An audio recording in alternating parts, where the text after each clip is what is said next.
I am pleased to introduce Dr. Yelennia Palacios.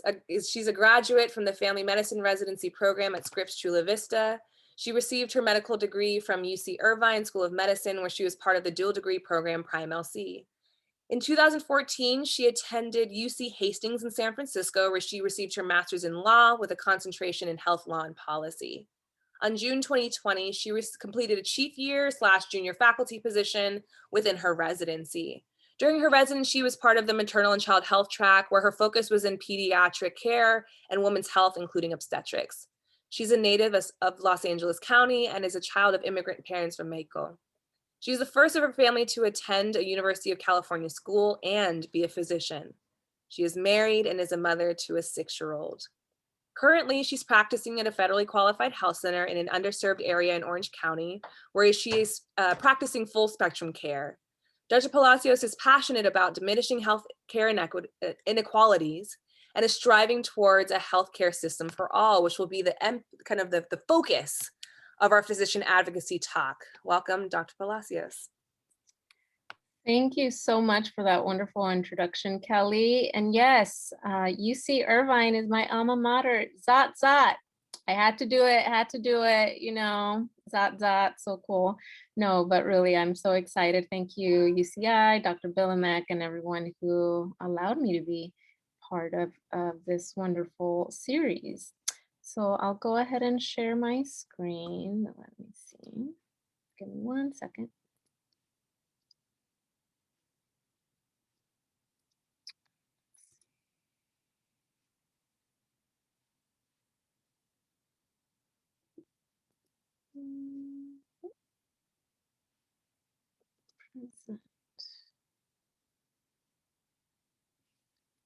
Okay, can everyone see this okay? We're good? Yep, we can see. Awesome. Thank you. So like Kelly mentioned, I am an alum from UC Irvine, part of the Prime LC program, currently at the Vista Community Clinic. It's, for those that are unaware, it's an FQHC, which is a federally qualified health center in La Habra. So it's still part of Orange County, serving mostly Orange County residents, but also some from Los Angeles. And one of the things that allowed me to stay connected with health and health policy, aside from the education I received in Prime, was that MSL degree that you see there. It stands for Master of Studies in Law. Such a great experience being in San Francisco and focusing on health law and policy. I am currently a California Physicians Alliance CaPA member and ambassador, and my passion for universal healthcare started way back since I was probably a postbac or even prior to that in undergrad. I've always been very passionate about single payer and just diminishing all those healthcare inequities, and try to remain active during my postbac. And I did a conditional year at UC Irvine School of Medicine as well, and throughout medical school. So I'm so excited to give this talk. I hope everyone comes out of this learning something new, or perhaps even getting your support. But hopefully you all enjoy it as much as I enjoyed making it. So the title for today's presentation is CaPa's Road Map to Universal Healthcare, along with the mechanisms for advocacy in health professions. I wanted to start off with a clinical scenario regarding a patient named Sarah. So Sarah is a mother with a steady job in Orange County. She works for a church that provides a salary and a private health insurance plan for her and her family. She and her husband make around $80,000 a year, middle income for that area of Orange County. But Sarah now has a chronic medical condition called severe ulcerative colitis. Now, for those that are unaware, it's an illness that in some cases, when severe, as in Sarah's case, may require therapeutic infusions every 8 weeks. So of the $6,000 in cost of each infusion, Sarah's insurance only covers $1,500. So that means annually, Sarah is paying $27,000, over a third of their family's income on this medical expense alone. So what I'd like to ask of you all are, what are your initial thoughts after reading this case? How does this make you feel? How is this something that you or a family member has identified with? What do you think about her situation? So I'd love to hear your thoughts. And I believe, Kelly, I'll stop my share. Is that correct? Here. And people can also drop in the chat box, but FYI, throughout the session today, we'll be engaging over the course of the session today on Poll Everywhere. So I want to make sure that people know that Poll Everywhere is definitely a part of what we'll be doing. And let's see, for this first question, let's stick with just kind of raw emotion. What did you think about hearing about Sarah, our mother, who was just diagnosed with severe ulcerative colitis, spending 27 grand a year? Either drop in the chat box or feel free to unmute yourself. I think this is a really emotional question, so I'd love to hear from people directly. But as we move through the rest of the session, just know we'll have some polls that we're launching on Poll Everywhere. Any gut reactions, thoughts in the chat box? I personally was frustrated for her. How dare the medical establishment have to force that kind of cost on her? Jessica, what did you think? I also wanted to kind of reflect on the fact that they do have kind of like the stable middle class income, but it's still like a very big blow to their just family infrastructure. So just thinking about how that would impact somebody on different spectrums of that financial, the financial scale. Absolutely. Oksana, what did you think? Yeah, and following up with that, hi Yelennia, oh my God, so happy to see you again. Following up with that, I've actually had this type of patient in the hospital, and documented young man who had to wait until his hemoglobin was 6.5 and pretty much bleeding to death to come to get his infusion to the ER, and that was something that we couldn't. We just couldn't. I believe that at the time, actually, this was also Jessica's patient. She was actually rotating to colorectal surgery, and this patient marked me a lot because of the lack of access of something that he was gonna get anyway, but then he couldn't, and he had to just continuously show up to the emergency room with this presentation, and then the cycle would just repeat over and over. Right. Yeah. And that's something that, more patients than we think are experiencing, right? Even though they have insurance, like Sarah, she's doing everything right. She has a job, she has insurance for her and her family, yet the system is failing her, right? How many people have insurance but are underinsured, right? There's, oh, well, I have insurance, but you can be underinsured. She's giving a huge cost is leaving their family income. Think about what would happen. Let me just go ahead and share the slide again. What would happen if Sarah loses her job, right? If she loses her job, she's currently providing the care for all her family, and the insurance that she has currently is employer based. Let me I lost my presentation here. There we go. Or what happens if someone else in the family gets sick? She's already contributing $27,000 a year. That's a big chunk of money. And if she lost her job, even more so, they're at an even greater disadvantage, right? So she's doing everything right. She has a job. It's not her fault that she's paying such a high cost share into her health. Now, let's say she does lose her job. For those that are familiar with Covered California, yes, if you lose your insurance and you can qualify to get through special enrollment to get insurance again. But at the end, so at that point, the income would be cut in half. What if they could only afford insurance for just Sarah? And then let's say a family member gets sick, you know, it's just a downward spiral of cost, high cost. Thank you, Jessica and Oksana for those wonderful comments. Let me continue to the next slide. Now, another point that many of you may already be aware of is that people of color, lower income communities, and those in rural areas are affected the most.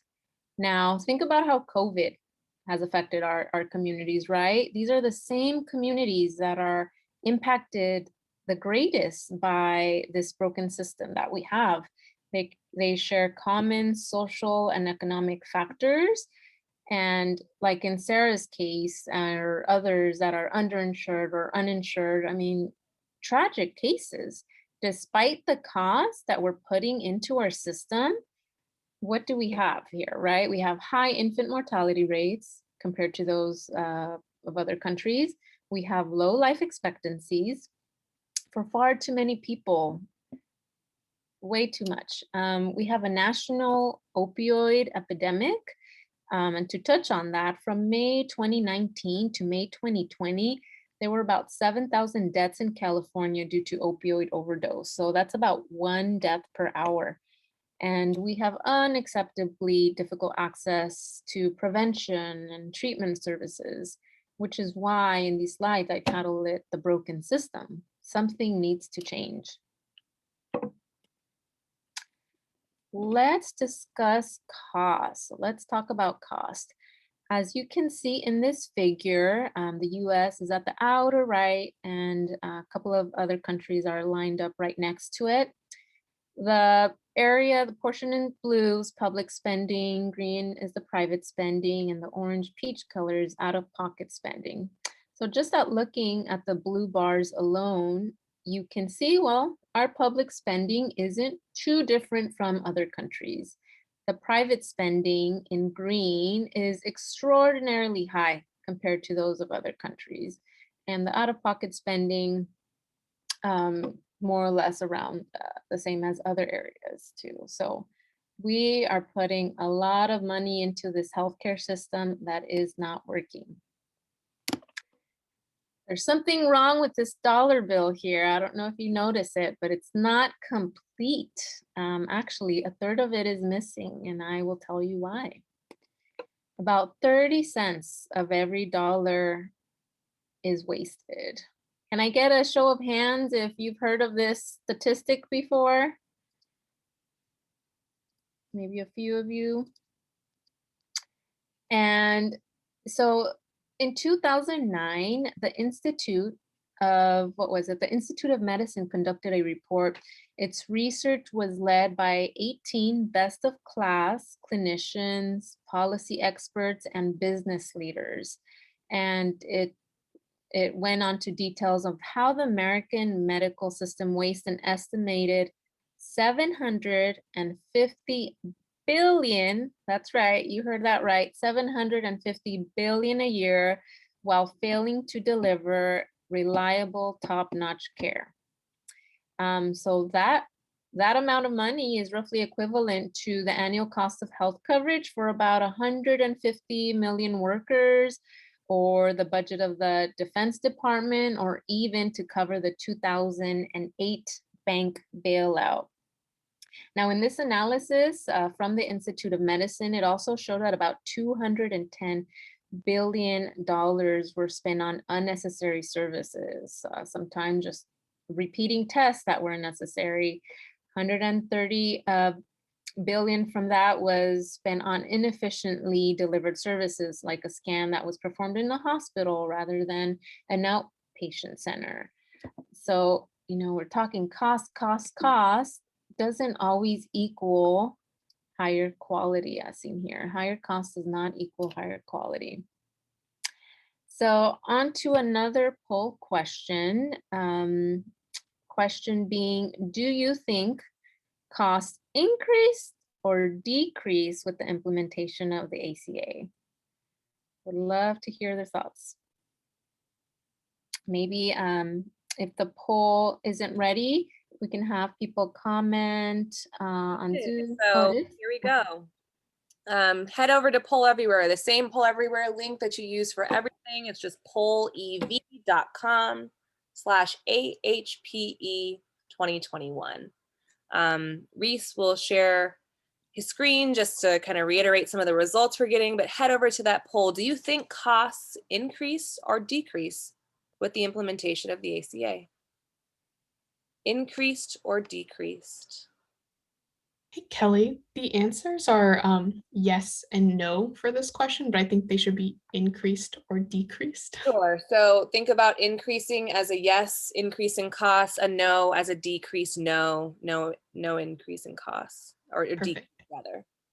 And to clarify, the costs that I'm referring to, which I failed to put in here, are administrative costs. So do you think administrative costs increased or decreased? Thank you.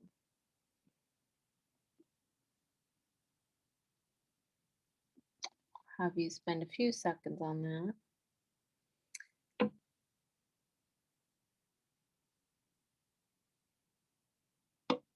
And because I'm having glitching problems transitioning back and forth, Kelly, do you mind reading out some of those responses once they're in?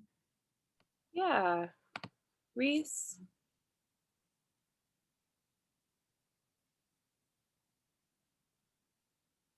Right now, we got a even split 50-50. Okay, great. And the answer is, dun, dun, dun, dun. So the Affordable Care Act, the ACA, has actually increased administrative costs. So I was actually, when I found this out, I was actually a little bit surprised, since one of the goals was also to decrease costs. But Forbes, back a few years ago, there was this, they analyzed where our spending was, and it turns out, due to the marketing cost of the exchanges and insurance, administrative costs actually went up. And so this goes back to how we're wasting a lot of money here, right? It's a profit-driven system. So much money that could be spent and diverted to patient care is actually not going to patients. So thank you. Okay, so continuing with cost. Healthcare for Californians and just Americans in general, as I've clearly stated prior, is expensive. It's a profit-driven system, not so much patient-centered as it should be, but profit-driven, right? And there's a high number of uninsured.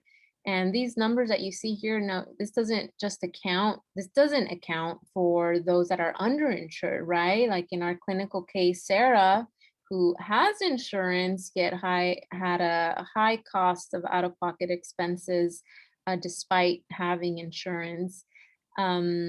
So let's review those numbers. There's about 39 million Californians, 39.9 as of 2021.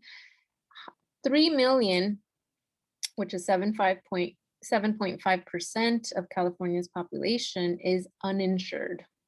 Once again, not counting the underinsured, these are numbers of uninsured. In Los Angeles County alone, 3% of California's population is uninsured. That's almost 1 million people there. And in Orange County, it is less. It's about 0.08% of California's population at 264,000. So still more than what is needed, right? We want everyone to be covered, but these numbers here, as you can see, are extremely high.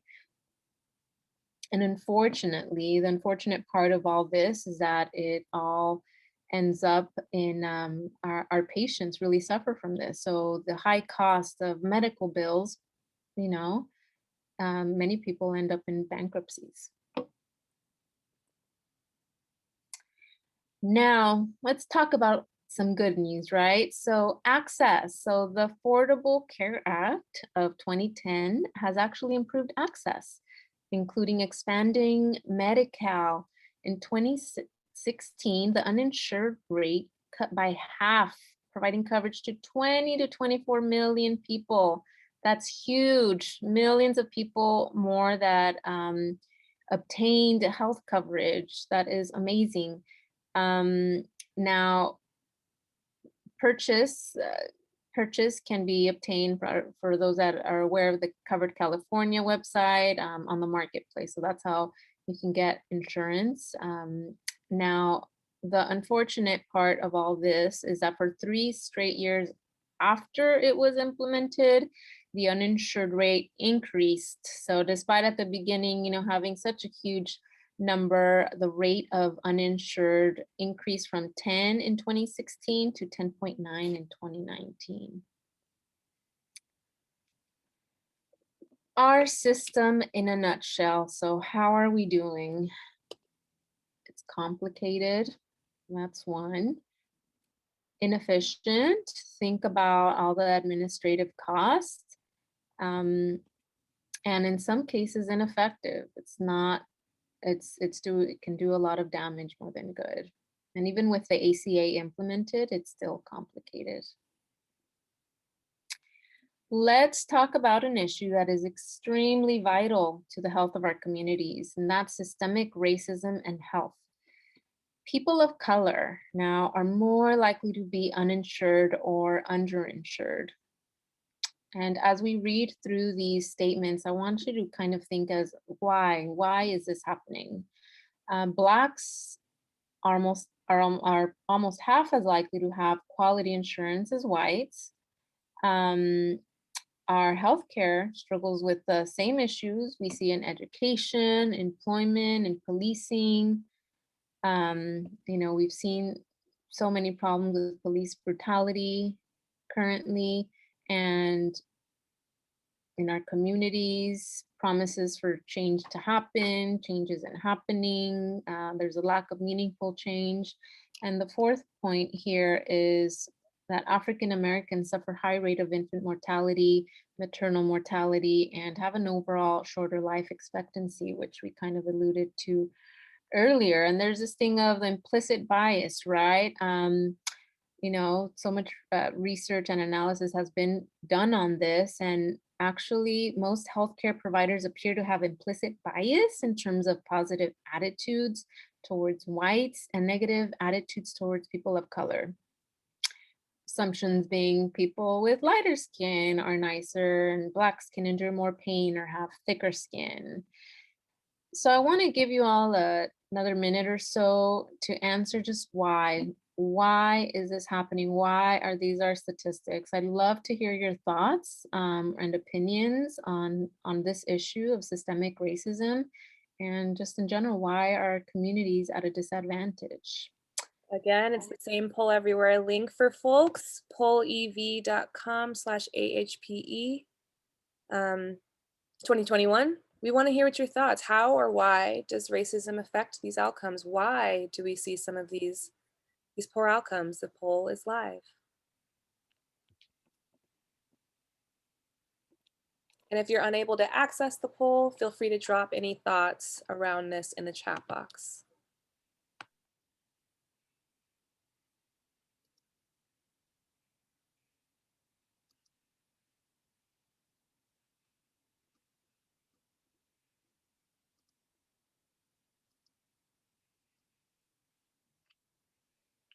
While you all answer, think about how everything is interconnected, right? The health and all the social inequities in the communities and all the fields of society, and how there's just so many avenues on how our communities are affected.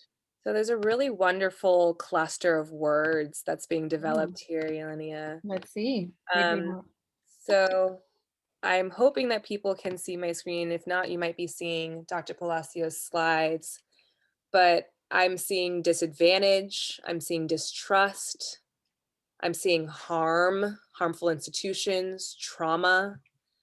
I'm seeing stress. I see just chronic. That might be related to chronic inaccessibility, chronic racism, chronic racial stress, chronic, or historic issues. I think that a big issue here that's been highlighted is system access. Mhm. Who can actually access these systems? Right. Race-based algorithms I saw pop up, delayed diagnosis I see determinants of health, violence, trustworthiness. So some themes that are coming across. Yes. So to that, I say yes, yes, yes. Those are the problems, and those are the problems with our system and with society as a whole. Inequalities in healthcare and in education, in housing, in employment, wealth. Think about the inequalities or inequities in leadership positions, right? So it's everywhere. And that's why I say it's all interconnected and overall affecting the health in our communities. Thank you so much, everyone, for your responses, your thoughtful responses. So now we need to acknowledge that race and racism are major parts of the healthcare crisis, right? To fight racism and discrimination, we all need to recognize, name, and understand these attitudes and actions. These themes need to be a part of medical education as well as institutional policies. So I encourage you all to have a discussion with your colleagues about it. Speak up, get involved, learn about it, try to understand it, and act on it. COVID-19. So the COVID-19 pandemic further highlights the inequities that lie within these already disadvantaged communities. COVID-19 is just disproportionately high among Native Americans, Black, and Latinx Americans, not including the increase in hospitalization that they are all at risk for. And so many studies have been done on this, proving it to be an unfortunate fact. But these communities alone, so just how you guys touched on it with that prior question, they share common social and economic factors, right? They can be living in crowded housing situations, right? More opportunities for exposure. They're working in essential fields and inadequately protected. There are inconsistencies with the access to care. So many with chronic health conditions, and like Sarah, being that she had this chronic condition yet and has insurance yet is underinsured. Stress and immunity, I heard, I don't know if ACEs was something that was mentioned, and just stress and chronic mental health. We know how much trauma can affect us physically and mentally, and our communities are at great risk for all that. Over 10 million people during the COVID-19 pandemic have lost coverage along with their jobs when COVID led to massive unemployment. And this is a problem here, right? Because so many have had insurance tied to their employer. And once their job is out, I have countless patients that I've seen over the last few months that are coming to me now without insurance because they lost their job, their spouse lost their job, and they're trying to get care again for all their chronic medical conditions. So think about that. Those are, that's a lot of people, far too many that is needed. Also, the other point that I have here is understaffed healthcare centers. I don't know if any of you experienced this during any clinical rotation, being in the hospital, or from experiences that you've seen, but during peak times, think about all the institutions that were overburdened, many of them being in these communities, in these disadvantaged communities, COVID units being put outside in parking lots. I mean, just so many disturbing images of this, and a reality of what so many experience, including not having enough healthcare workers in these high peak areas. Now, on to the breakout session. Now, we're going to break up into different groups and discuss these following questions here. 1, what negative experiences have you, your family, friend, patient's experience with our healthcare system. I want you in your group to share some of these experiences, bring awareness to the issue, you know. These experiences really do go a long way. I mean, I hope it helps you want to fuel you to make change. Two, what would you like to see change in our healthcare system? What are your own personal opinions about the healthcare system and what you'd like change? We alluded to some of them in this presentation, but it could be anything. What is something that you'd like to see out of this? Three, what communities have you seen affected more from COVID and why? So we'll take about 15 minutes or so and then reconvene and hopefully share some of these stories. So for those that might be new to the breakout room life, I'm opening the floor for you all to join them as you please. Our moderators have already been assigned to rooms, so you should see those popping up on your end. There are 3 breakout questions that are dropped in the chat and your moderators have access to them too. Either in the top left or the bottom bar, depending on if you're joining us by computer or phone, you'll see the option to enter a breakout room. Choose whatever room you'd like. You can join the room with our fantastic presenter and Dr. Palacios, or some of our student moderators. So head over. You'll have about 20 minutes to think through these questions and we'll come back and debrief as a group. And Kelly, we can add a 5th room for Oksana. Oksana is available to lead. Oh, amazing. Okay. Yeah, thank you for that.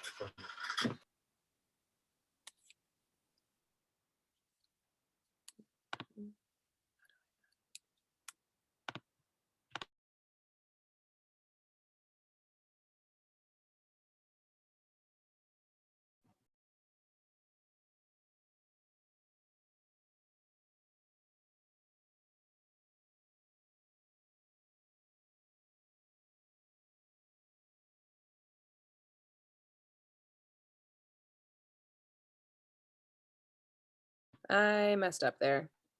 So 1 second. You'll Zoom.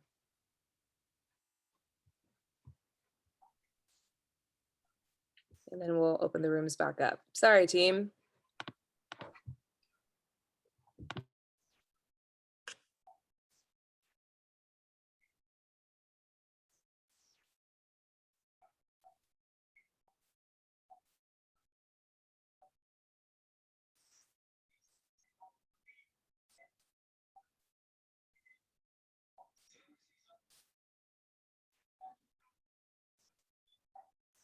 Kelly, did we join the breakout room too soon? Is that why it kicked us out?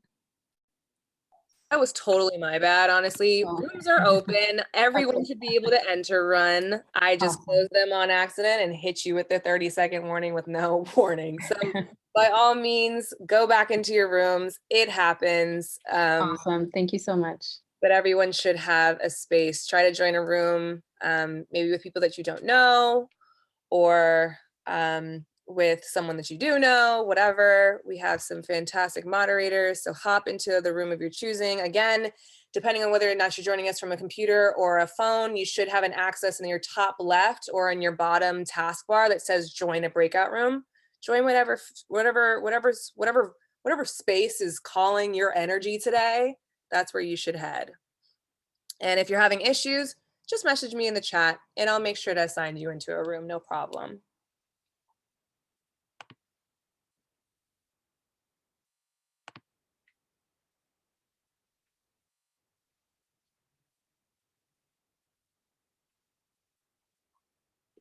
Hey, this is Julie. I'm having issues. No problem, Julie. I'll drop you. Can you put me in room 7? Yeah, totally. Thanks.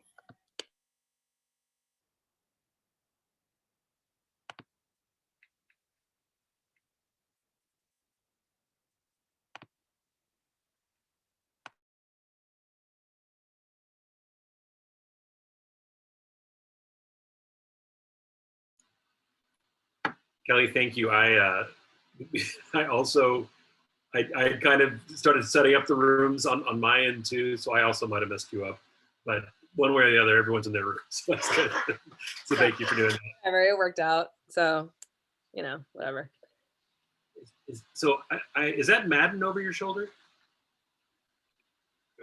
Yes. Yes. All right, good. Yes.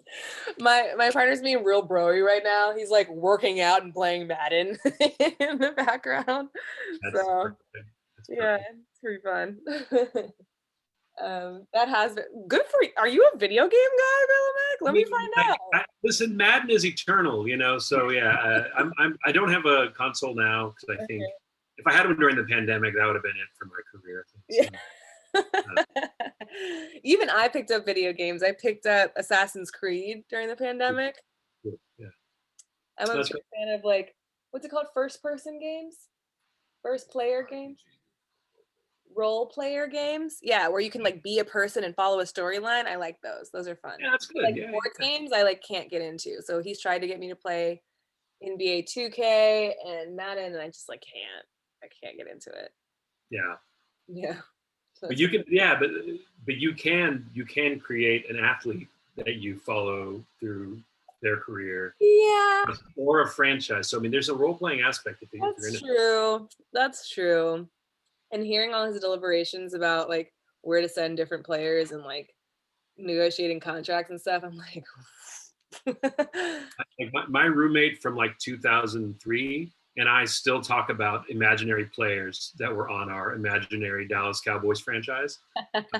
You know, like, and we still remember plays. Like we had a player who recovered a fumble in the Super Bowl and returned it for a touchdown for our first Super Bowl.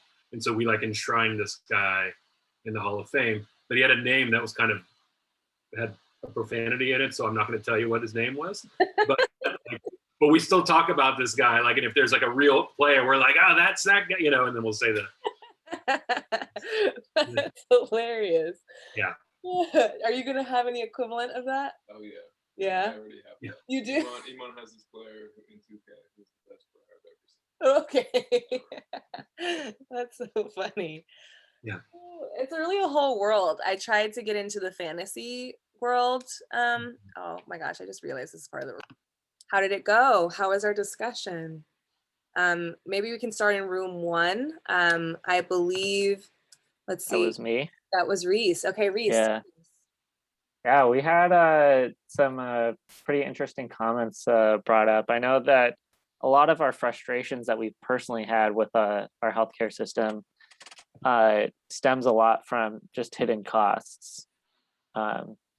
A lot of us, even though we're currently students, we've all had that experience where we may have gone to an urgent care that we thought was covered and then got like a $500 bill like 3 months later, and how frustrating that was.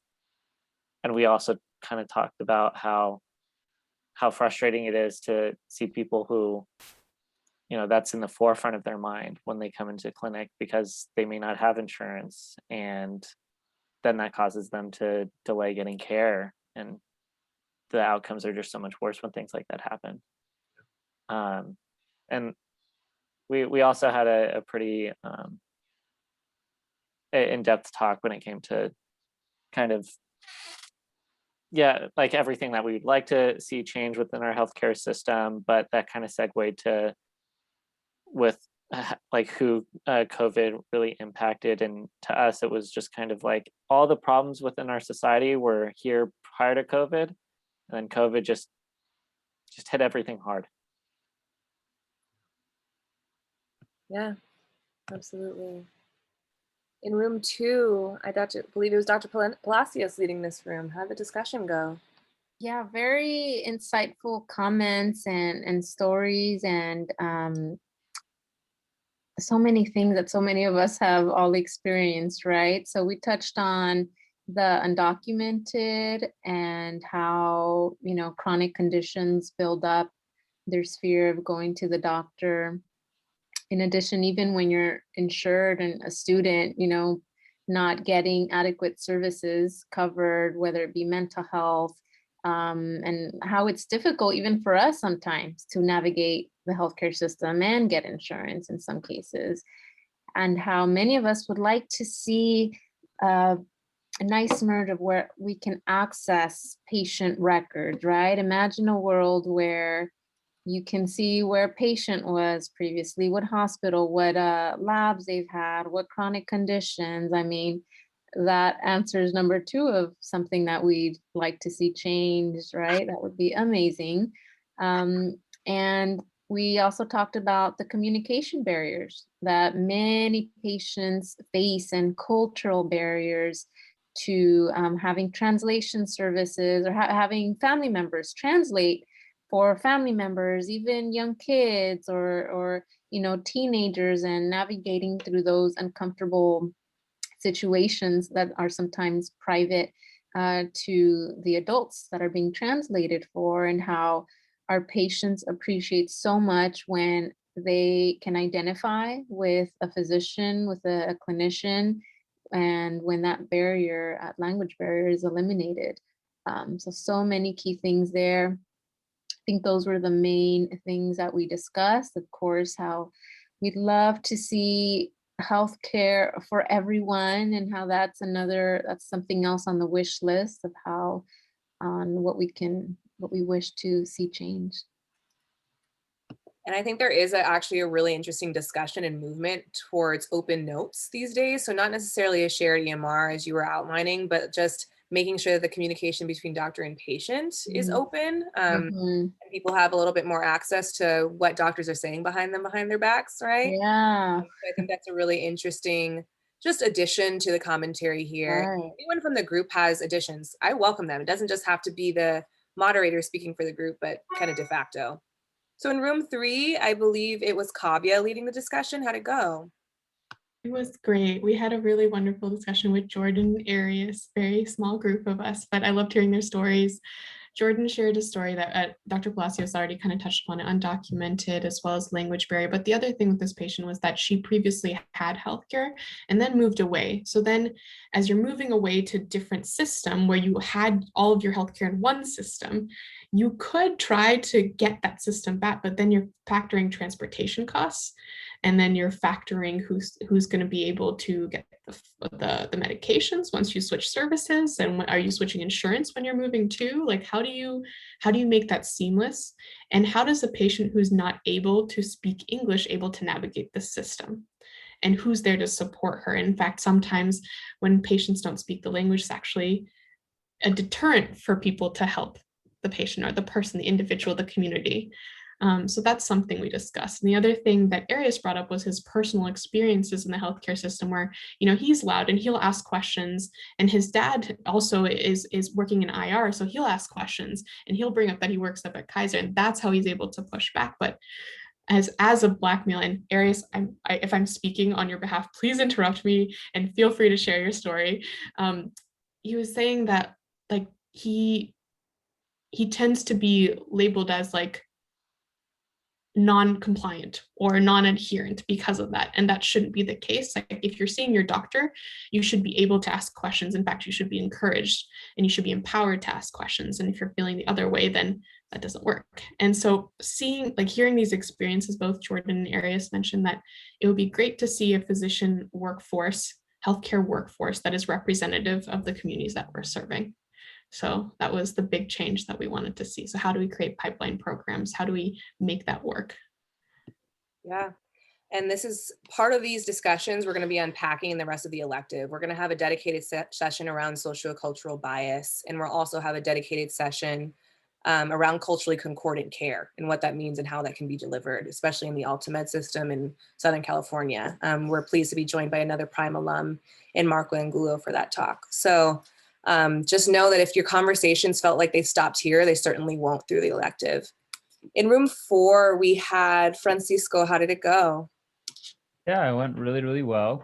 Enjoyed my group very much in terms of our conversation, and feel free to add to any points that I missed. But I think the majority of what we spoke about was very similar to what was discussed in group 2. I think the main phrase was how our healthcare system is very reactive and not proactive, meaning in terms of stories that we've shared where people had very fragmented care, and to a point where diagnoses and kind of the progression of diseases have gone to a point where it becomes very traumatic, and it becomes very kind of detrimental, not only for the patient, but for a patient's family to then kind of process what's going on, which then kind of has led, in terms of our experiences, to have to be the advocates, whether you're being the patient or you're being the family member that's interpreting, or just being someone that's by the patient's side. You always have to feel like you're advocating rather than the healthcare system giving you anything to kind of help with.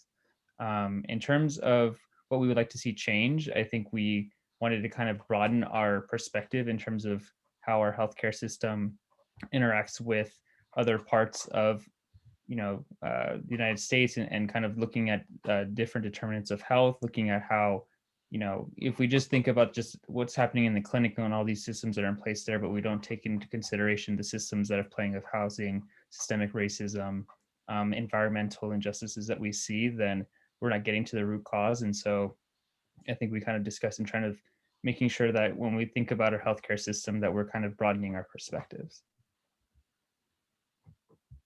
So RT retweet, love that. In our last room, we had Oksana leading the conversation. What happened in Europe? Yeah, so we were speaking with one of my colleagues, Julie, and then there was also Georgia and Gladys, who Gladys just recently graduated from undergrad, and Georgia is about to graduate. And I believe Gladys is actually joining us from Maryland tonight, and she's been helping out with setting up appointments for people, for registering them for vaccines, helping out with that, which has been great. However, always finding the difficulties with people who may not have access to being contacted, to just the fact of just signing up for something over online when it started, or the transportation factors. And one thing that I kind of brought up to the group was, whether they thought that whether healthcare workers jumped into at the opportunity to get vaccinated, or did they hold back in terms of talking about vaccine hesitancy, and how much healthcare workers added to this vaccine hesitancy, because no, they didn't unfortunately jump into right away to the opportunity of getting vaccinated right away. And what does that speak to their patients? If we're not leading by example. And then the rest of we kind of discussed a little bit that along the lines of all the mistrust, historic mistrust. I was listening to some of the leaders of African American communities that were saying, it's not just about the experiments, the historic inhumane, cruel experiments that happen. It's not just about that. It's just the way we were treated in society. It's just the systemic racism that we suffer. It's not just like, don't label us with just that. That's the reason of our mistrust, and how the bridge is eventually going to be the community leaders of those communities, who are the real health heroes in those communities, that will allow for our efforts to actually get into those communities. And it doesn't matter how much of a good intention we have if we can't get to them.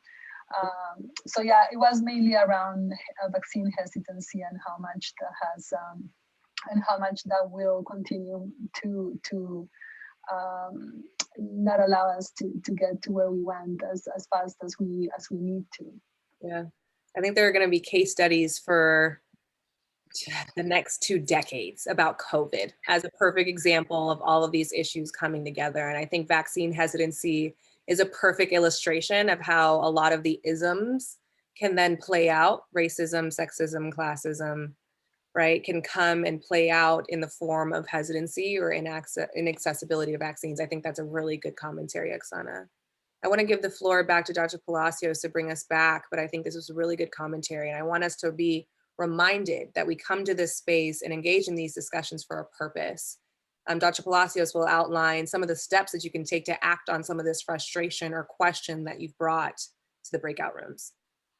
Yes, most definitely. And thank you so much for all the facilitators, moderators that were involved in these groups. I appreciate you. Thank you. Thank you. Well, in the last 20 minutes, how about, do you all need a stretch break, a little 2-minute stretch break? And then we can roll. No, I'm saying no, they're good. Otherwise, we can chug on through. I do have another meeting to get to at 7:30. So if you are all energized, and we will pull through for these last 20 minutes, if okay. But feel free to step out if you need a little mental break and this is too much, and then just reconvene. So I'm just going to share my screen again. Give me 1 second.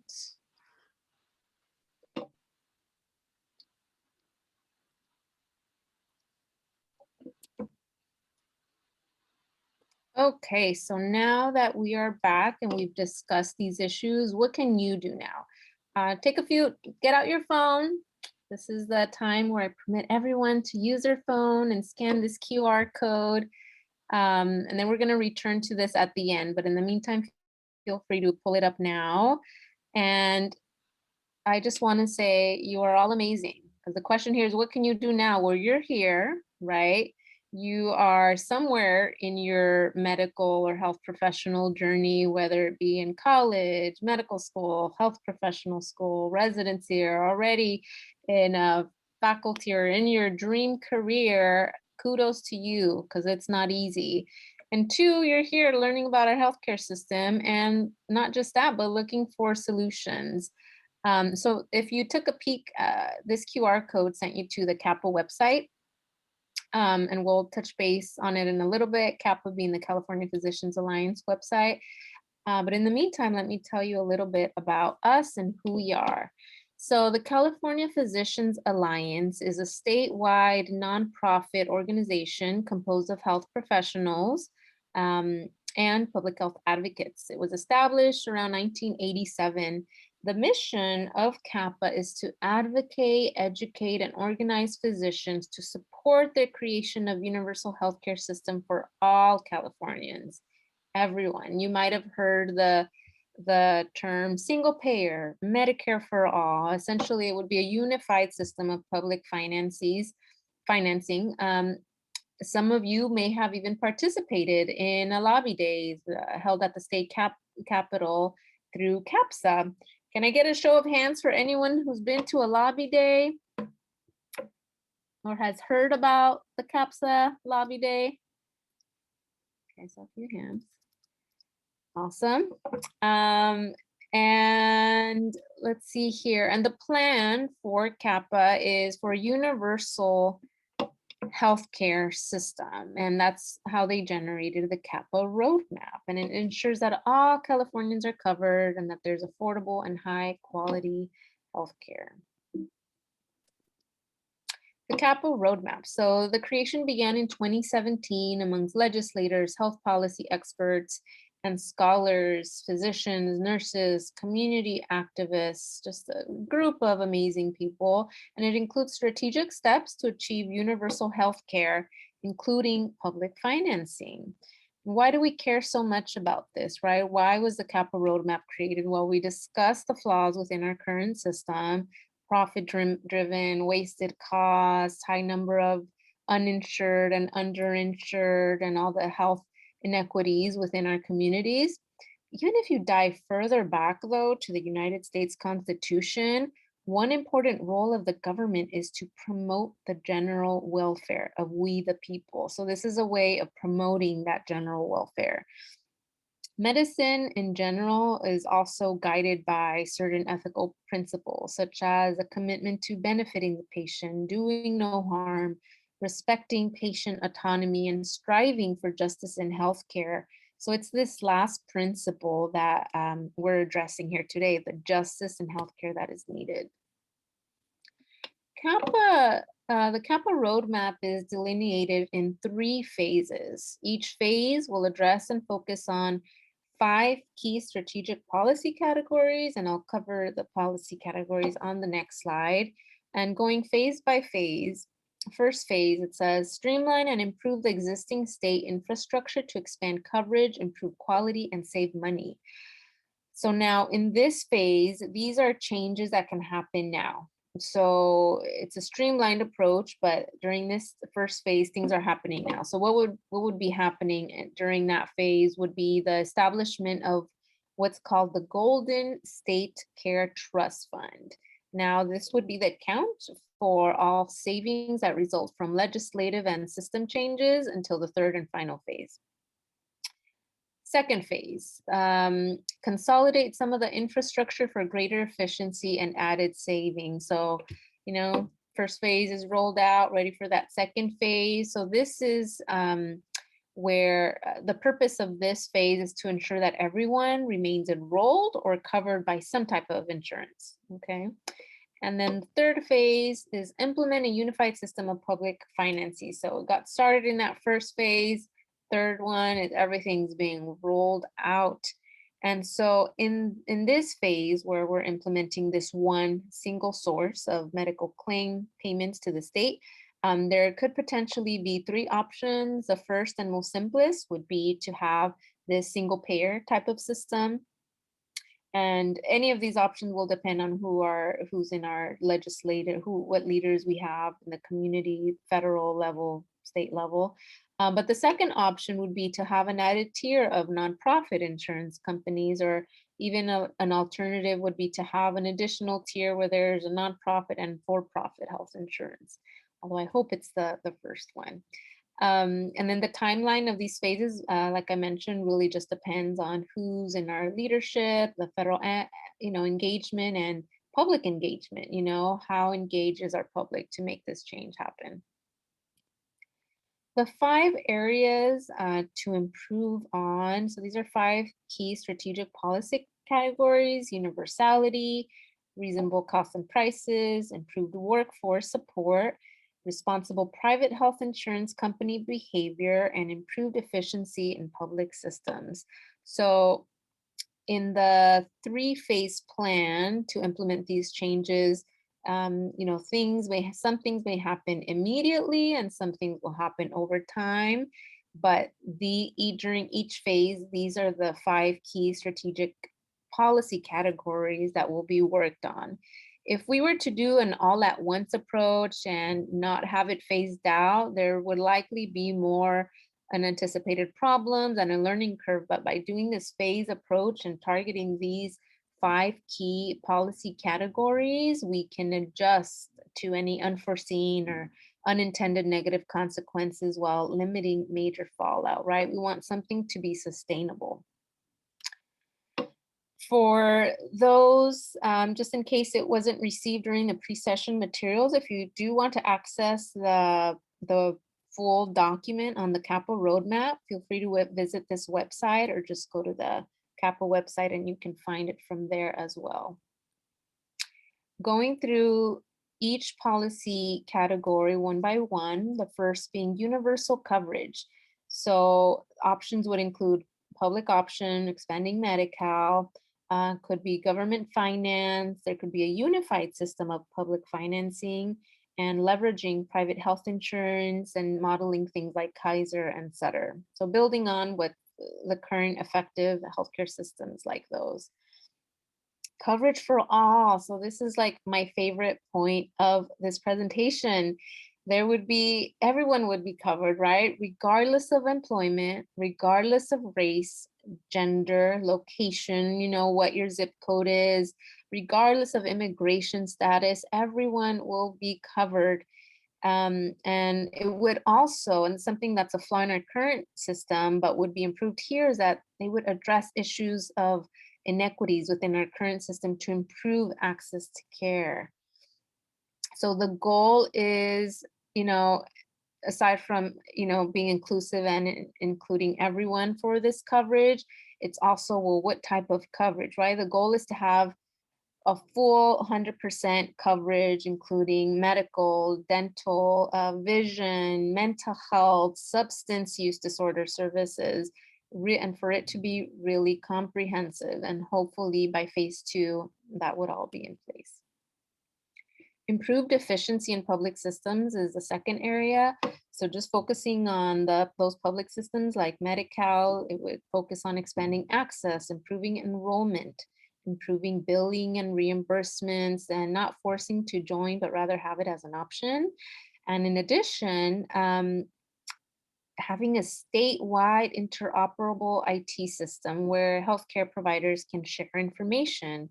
There would be an increase in Medi-Cal reimbursement rates, increased oversight for fraud, and improved care for patients. Third area, responsible private health insurance company behavior. Goal, serve patients, not profits. There would be state oversight, and hey, we need to make these private insurers accountable. So there would be stronger accountability, and not only that, but transparency as well. Goal would be to control the cost and ensure manageable co-pays and premiums. And those that would have private insurance, if it does end up being a component of our universal system, we can be sure that they are paying these manageable co-pays and premiums, and with a transparent understanding of what things cost for caregivers and insurers. There would be fair expectations for individuals and families who buy into this. Area 4, reasonable costs and prices. So there would be statewide accounting standards for providers. There would be the establishment of this health insurance commission to negotiate and set rates, and the establishment of a Golden State Care Trust Fund. So essentially there would be, this one pool where there'd be pool of federal funding. So Medicare, Medicaid funding, state taxes, public premiums, and other funding sources into one fund. So that essentially there'd be one healthcare program cost to make it easier. And we would help identify discrepancies and overcharges, and there'd be a streamlined bill payment system. And essentially, one may ask, well, how is all this going to get paid for? So aside from that pool mentioned there, there would even be certain taxes on luxury items. There would be a wealth tax of 1% on the 0.1% wealthiest households exceeding 21 million per household, and you would be eliminating copays, so overall decreasing cost. Another area that I love is this, improving the workforce support. And I'm sure so many of you agree that there's a shortage of healthcare professionals. We need you, we really do, especially healthcare professionals of color. We need to be out there. This category would address that our workforce reflects the population of California, which currently it does not. And so recruiting these primary care providers as well, since primary care is vital to the function of this healthcare system, more home care workers, expanding the network, and creating a California Health Service Corps model on the National Health Service Corps. So I'm actually a National Health scholar, which was an easy decision for me just because, I don't know, through Prime and kind of my mission in life has been to help in underserved communities. So with this roadmap, they would want to create something similar to that for better recruitment and improved access to care in certain communities, and even provide financial incentives like loans and scholarships. I'm sure many of you had heard this tagline here: healthcare is a right and not a privilege. Goal is to have comprehensive healthcare services and treatment to all Californians. Healthcare regardless of employment. There'd be lower rates, out-of-pocket payments for treatments reduced to zero, and improve access to healthcare providers. To healthcare providers, payments would be received on time. There'd be a higher patient pool. And the last one I like to focus on is less administrative involvement. Physician burnout is real. We want less billing, less administrative duties are essential, plus more time for care. Now back to Sarah from our clinical presentation. If we applied this roadmap to her, Sarah would be able to afford care. The cost that she has been putting in would be largely diminished, and she would continue with care despite unemployment. Now, here's the call to action. We've discussed CaPa's roadmap to universal healthcare, so let's talk about advocacy. What can you do, right? And not just with CaPa, but advocacy in general.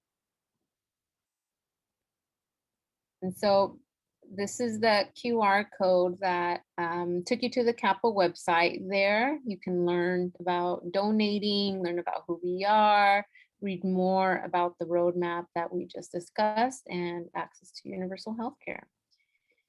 Social media, using social media to advocate. So let's face it, we all use it, whether it be personal, business, just multiple reasons. It's likely that your school, graduate program, residency, you have some kind of involvement with a social media page. This is what CaPa is doing, just for some ideas. We have Member Monday, which would allow us to highlight a member from any organization that supports universal healthcare.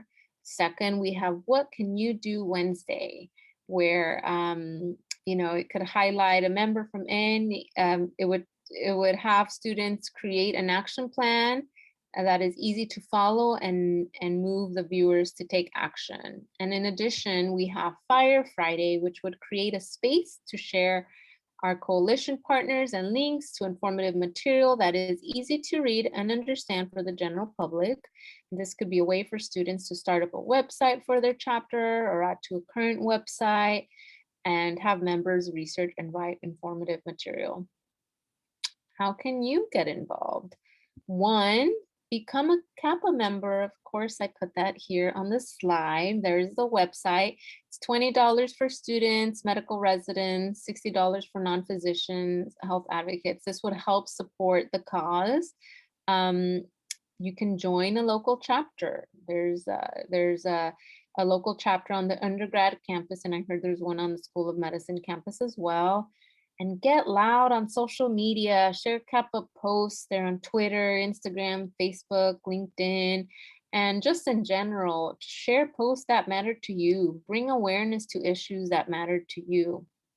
And learn about health policy and advocacy. Well, you're here at today's talk. You may be part of the series as well. Talk to legislators and elected officials. You'll be surprised how much your voice can be heard. Your voice really does go a long way. And Resist Spot. I don't know if any of you have heard of this. It's a fast and easy way to contact representatives to vote. You can text the number 50409, and yeah, you can use it to contact your representatives from the mayor all the way to the president. It's quick and easy, it really is. You can join the ACLU and organizations similar to that. Sign up and receive messages via email or instantly. And the CAFP AMAM, which is the All Member Advocacy Meeting, it's going to be held this year, and it will be held over 2 days this upcoming May, and it will help you get involved with certain policies affecting California. This one is organized by family medicine, has a family medicine leadership, but open to all. That is something you can do. And there's just so many other things that I did not list here of how you can get involved. And my big recommendation is find issues that matter to you. What fuels you? What gives you that spark? What changes do you want to see? Get organized, whether it be with nonprofits, community programs, academic programs. Many of us that are in the healthcare field, that fourth principle that I alluded to earlier is seeking justice in healthcare, right? Something that so many of us are seeking. If you are a student, find a club that interests you. Talk to your counselor, find a mentorship, a mentor, reach out to someone. Attend school board meetings. Like even through there, you can be an avenue for change. Back in residency, I had the opportunity to be a part of a board meeting where we were trying to limit the consumption of sugary drinks that were being provided at schools, and that helped target the pediatric obesity epidemic that we were seeing in the South Bay. So just the sky's the limit. there's just so much that you can do and that you can get involved with. Talk to your colleagues about it. And remember, you are powerful. Use your voice. Like I mentioned earlier, you'd be surprised at how far your words can impact someone, whether it be community members, legislators, just a community as a whole. Here are some of my references. And here is my contact information. Hopefully this was a thoughtful presentation and got you thinking, and hopefully to get involved with universal healthcare and just advocating for the inequities that we are facing today. So my email is listed there. As mentioned, I am a CaPA member and ambassador, and let's connect. That is my Instagram username. Feel free to find me there. And I'm also on Twitter. And I have a few minutes if anybody would like to ask me any questions before I transition to my next talk. By the way, if you're missing this slide, her slides are attached to Canvas and attached to our syllabus as a PDF. So if people have difficulty capturing this information, don't worry. Thank you so much for being with us, Dr. Palacios. It's really cool for you to be in this space with us, sharing your wisdom, pulling from your own experience, and giving us a really interesting case for how and why universal healthcare could be accessed. We welcome any questions, either in the chat box or feel free to unmute yourselves. We do only have about a minute or so before we can move on, so we might only be able to welcome maybe 1 or 2 questions, but we welcome them.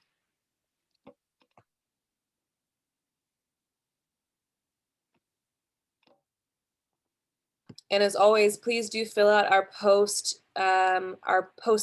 session surveys. That really helps us and helps our speakers too. I do really want to respect your time, acknowledging that you're running to another meeting though, Dr. Palacios. And so if we do get questions coming in, maybe we'll shoot you via email and just make sure to answer those. That would be perfect. Yeah, that works out really great. And once again, thank you all. Thank you all for just being here. And thank you, Kelly and Dr. Billamek and UCI for inviting me. Hopefully you all got to learn a little something today. Thank you.